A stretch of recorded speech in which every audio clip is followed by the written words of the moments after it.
ng magnitude 7.8 na lindol na tumamak kamakailan sa Mindanao, hindi lang bakas ang epekto sa lupa, pati na rin sa karagatan. Bangka, na, binanggain na hapit. Makalipas kasi ang ilang araw, ang dagat sa Davao Occidental at Sarangani Province hindi pa rin bumabalik sa normal. Ang seabed na ito sa Davao Occidental umangat ng 2 metro. Kaya ang mga dating nakalubog na coral reef sa dagat lumitaw. Yung mga bato, nangamatay na. Ang tawag sa pangyayaring ito, coastal uplift. Ito po ay dulot ng pag-rebound nung seabed mula doon sa malakas na earthquake na nangyari. Nangyayari raw talaga ang mga ganito sa tuwing may malalakas na lindol. Katunayan, sa katubigan ng Babuyan Island sa probinsya ng Cagayan sa Northern Luzon, sa gitna ng dagat, may bigla raw noong sumulpot. Hindi seabed, kundi isang bulkan. Yung lolo ko po, sabi nila sir, tumubo lang. Nung una akong pumunta doon, maliit pa. Parang yung buko na nakataob lang. Ito ang itinuturing ngayon na pinakabatang pulong bulkan sa Pilipinas, ang Didicas Volcano Island. Pero iilan pa lang ang nangangahas na dayuhin ang bulkang ito. Kung titignan kasi sa mapa, para lang itong tuldok sa laot.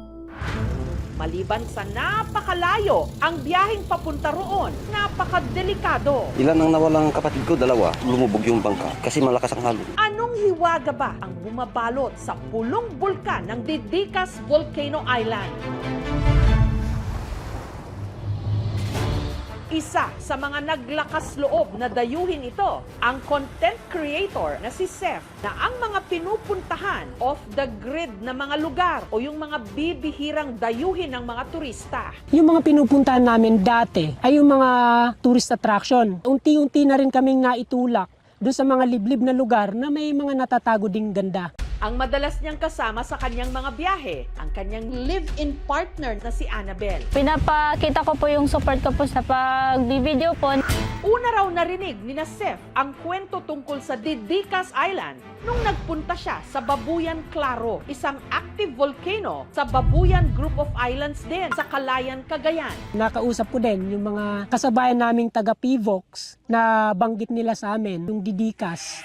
Sa tala ng FIVOX, 1700s pa nang namataan ang Didicas Volcano, pero nasa ilalim pa ito noon ng dagat. Isa itong underwater volcano or submarine volcano. Lumalaki po ito at lumalawak dahil patuloy po ang pag-usbong nito mula sa ilalim ng lupa, kung saan tinutulak po ng magma ang present na mga bato sa ilalim ng dagat. Unti-unti raw itong lumitaw sa ibabaw ng dagat taong 1856 dahil sa napadalas din nitong pagsabog noon, 1978 nung huli itong pumutok.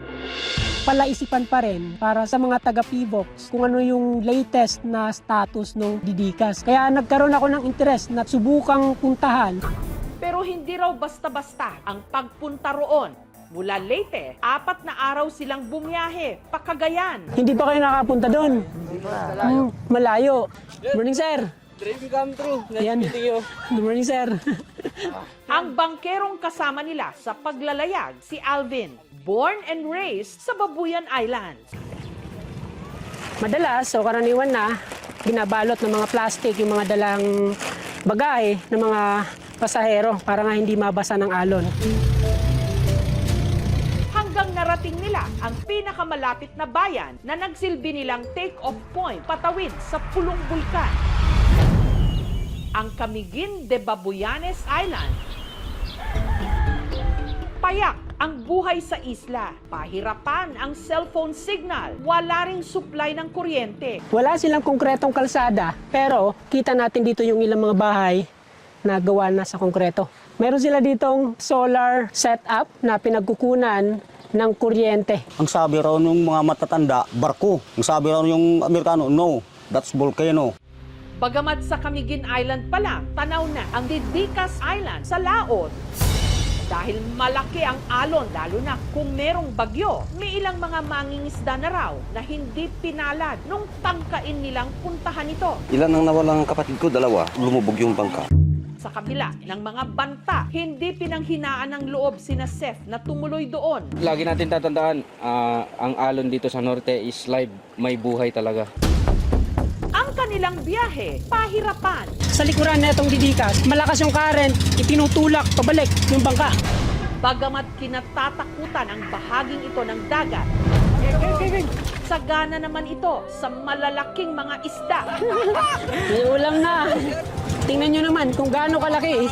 Yung mga isdang ito ay talaga naman na malalaki. Dahil daw sa init mismo ng tubig, Walang relasyon yung init ng tubig, no? Ang dahilan ng maraming isda doon, Babuyan Channel is a major fishing ground. Link ito sa dami ng pagkain na available. Makalipas ang halos 2 oras, natanaw na ni Seth ang kanyang sadya. Sir, kaya natin makalanding. Kaya natin, sir. Matapos ang halos 2 oras na biyahe mula dun sa Camiguin Island, andito na sa harapan natin yung didikas. Dito, tila winelcome sila ng sanlaksang mga ibon. Yes. Thank you, Lord. Hanggang sa matagumpay silang nakadaong sa pinakabatang pulong bulkan sa buong Pilipinas. Pagkababa ko pa lang dito sa bangka, una kong napansin kagad ay yung mainit na buga nitong buhangin. So kailangan naming ilipat itong mga gamit kasi may mga baterya. So kailangan natin maghanap ng may malamig na part na buhangin. Hindi pa raw ligtas tirhan ang isla. Ang ilang bahagi ng bulkan naglalabas pa ng steam o usok. Para ma-minimize yung init, yun, basain yung sombrero.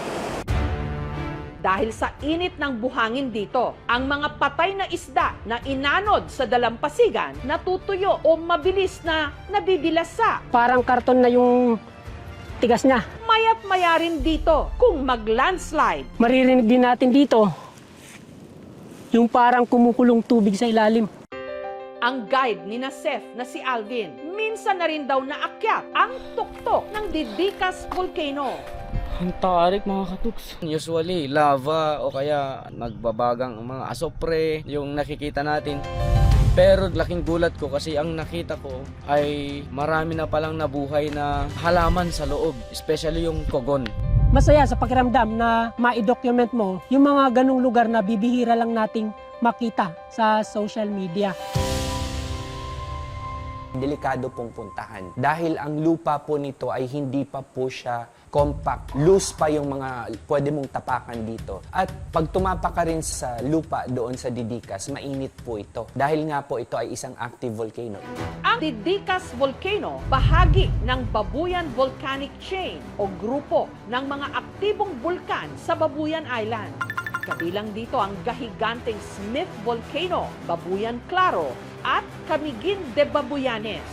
Nung narating namin yung Didikas, na-realize ko na hindi pala lahat na andito sa Pilipinas alam na o nakita na ng mga kababayan natin. At dahil doon, mas na-inspire pa akong puntahan yung pinakaliblib pa na parte ng Pilipinas, mapadagat man, gubat o bundok. Bagamat may ilang mga naglalakas loob ng sadyain ang Didikas Volcano Island, may paalala ang mga otoridad. Hindi advisable or in-encourage ng municipal government ang pagpunta sa Didikas Volcano. Sa aming tourism circuit, hindi pa nakasama ang Didikas Volcano as our tourism attraction. On the part of the LGU, siguro we will enact a local policy prohibiting muna yung area. Mahigit 7,000 mga isla na meron ang ating bansa na pwede pa palang madagdagan, lalo't hindi natin alam na sa pusod ng ating mga karagatan, sa malamang merong mga bulkan na naghihintay lang na mayanig at pumutok para lumitaw.